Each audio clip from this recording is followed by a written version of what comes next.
તો એવું તે શું કારણ હતું આપણે વ્હાઇટ સિમેન્ટ લાવવો પડ્યો. જો વ્હાઇટ સિમેન્ટ લઈ અને એક તગારી ભરીને પલાળી દીધો છે અને આપણે આગળની ઓહરીના ભાગની અંદર કોકરી નોખીને લેવલ કરવાનું હતું. તો જો કોકરી પણ નોખી દીધી છે, પતરા કૂટી અને પછી કોકરી નોખી અને લેવલ કર્યું છે. જો મસ્ત કોકરીનું લેવલ એકદમ સરસ દેખાઈ રહ્યું છે અને કોકરીની અંદરથી મોટા મોટા પથરા વેણવાના છે. તો પથરા વેણવાનું પણ ચાલુ છે. જો અને લેવલ તો એકદમ મસ્ત થઈ ગયું છે. જો મસ્ત સરસ કોકરી પણ દેખાઈ રહી છે અને આપણે એક રૂમની અંદર પહેલા દિવસે કોમ થયું છે એ પણ જોઈ લઈએ.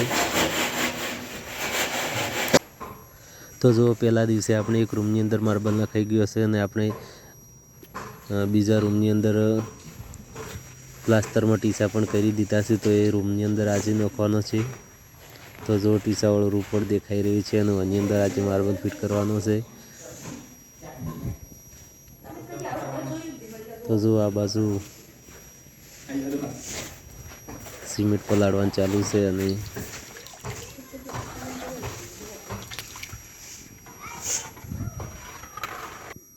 તો આ બાજુ જોઈ શકો છો વ્હાઇટ સિમેન્ટનો ડૂકો બની રહ્યો છે. તે આપણે માર્બલની નીચે પહેલાં વ્હાઇટ સિમેન્ટ મારવાનો છે અને પછી જ માર્બલ ફિટિંગ કરવાનો છે.